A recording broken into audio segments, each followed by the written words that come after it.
Strategi menghadapi ancaman pertahanan dan keamanan.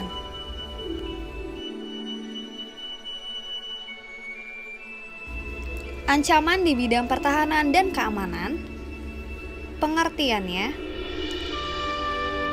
adalah setiap usaha dan kegiatan baik dalam negeri maupun luar negeri yang dinilai membahayakan kedaulatan negara, keutuhan wilayah negara. Ancaman sendiri dibagi menjadi dua, yaitu manifest dan laten. Pengertian ancaman manifest adalah ancaman yang diketahui oleh orang yang bertindak secara singkat, disebut juga dengan ancaman nyata. Macam-macam ancaman manifest.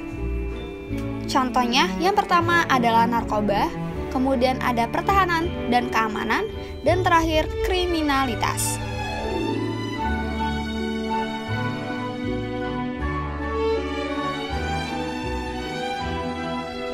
Pertahanan dan keamanan, pengertiannya adalah disebut juga dengan pertahanan nasional adalah segala usaha untuk mempertahankan kedaulatan negara, keutuhan wilayah sebuah negara, dan keselamatan segenap bangsa dari ancaman dan gangguan terhadap keutuhan bangsa dan negara. Berikut ini adalah dasar hukum yang terdapat dalam pertahanan dan keamanan. Menurut pasal 27 ayat 3 Undang-Undang Dasar 1945, setiap warga negara berhak dan wajib ikut serta dalam upaya pembelaan negara.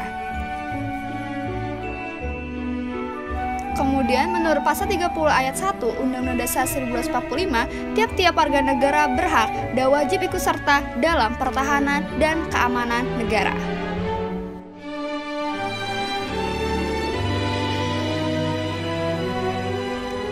Menurut pasal 30 ayat 2 Undang-Undang Dasar 1945, usaha pertahanan dan keamanan negara dilaksanakan dan melalui sistem pertahanan dan keamanan rakyat semesta oleh Tentara Nasional Indonesia dan Kepolisian Negara Republik Indonesia sebagai kekuatan utama dan rakyat sebagai kekuatan pendukung. Menurut pasal 30 ayat 3, Tentara Nasional Indonesia terdiri atas Angkatan Darat, Angkatan Laut, dan Angkatan Udara sebagai alat negara bertugas mempertahankan dan melindungi dan memelihara negara. Pasal 30 ayat 4, Kepolisian Negara Republik Indonesia sebagai alat negara yang menjaga keamanan dan ketertiban masyarakat. Kemudian pasal 30 ayat 5 Undang-Undang Dasar, susunan dan kedudukan Tentara Nasional Indonesia, Kepolisian Negara Republik Indonesia, hubungan kewenangan Tentara Nasional dan Kepolisian Negara Republik Indonesia di dalam menjalankan tugasnya. Macam-macam ancaman hankam. Yang pertama, gerakan separatis, yang kedua agresi militer, dan terakhir ada terorisme.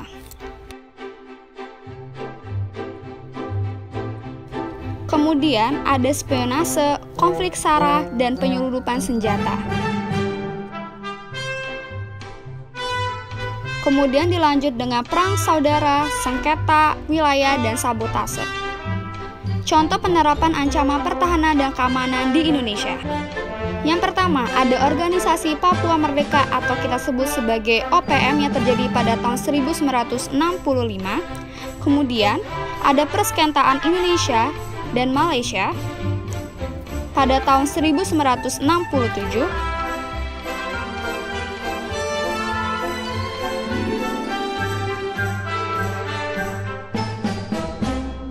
Terus bagaimana sih strategi kita menghadapinya? Yang pertama, meneruskan upaya modernisasi. Yang kedua, melanjutkan peningkatan profesionalisme prajurit. Yang ketiga, melanjutkan peningkatan kualitas dan kuantitas pos pertahanan dan keamanan.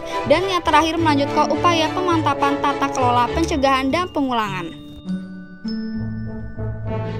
Selanjutnya kelima, peningkatan kapasitas SDM dan modernisasi, yang karena peningkatan kepercayaan masyarakat terhadap lembaga kepolisian. Ketujuh, peningkatan kompetisi SDM intelijen, dan kedelapan, peningkatan kapasitas dan keserasian lembaga.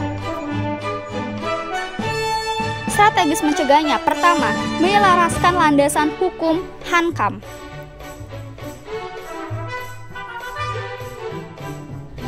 Kedua, memenuhi kebutuhan sumber daya hankam.